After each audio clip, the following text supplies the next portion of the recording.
咱们很多朋友啊，对这个白天嗜睡犯困呢，总是很疑惑，到底什么原因引起它的呢？实际上呢，白天嗜睡犯困呢，大概有以下几个原因导致的。第一，有疾病性的，有糖尿病、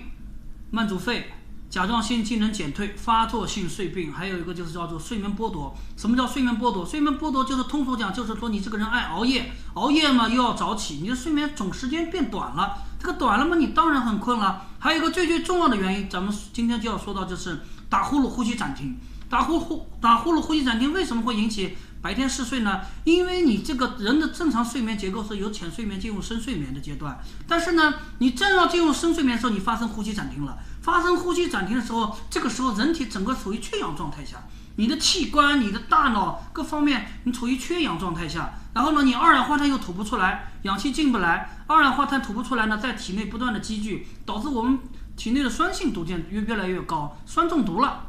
时间长的话，就是说引起我们各个器官的变质。所以说呢，这个时候呢，你晚上缺氧了，你早上起来肯定感觉头昏脑胀啊，而且的话，你没有进入深睡眠，你可能刚进入深睡眠，一个呼吸暂停人微觉醒了，一个呼吸暂停人微觉醒了，这样的话老是反复的这样微觉醒，你说你的睡眠质量会好吗？所以说你会早晨起来感觉头昏脑胀，白天没有精力，开会没精力，开车很容易出交通事故，很容易犯困。还有些人呢，就是说，在这个工作上容易犯错误，就是说有这种流水线工人能出现工伤事故，这个后果是非常严重的。白天嗜睡在国外的话，如果说你是司机的话，必须要经过睡眠监测，如果是正常的，你才能干这行。好的，我们今天就跟大家讲到这里。打呼噜、呼吸暂停是引起白天嗜睡的最主要的一个原因。好的，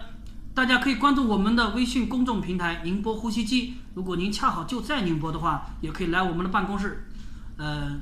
中山东路181号，中农信国际商厦734室，我在这里恭候您的到来，谢谢。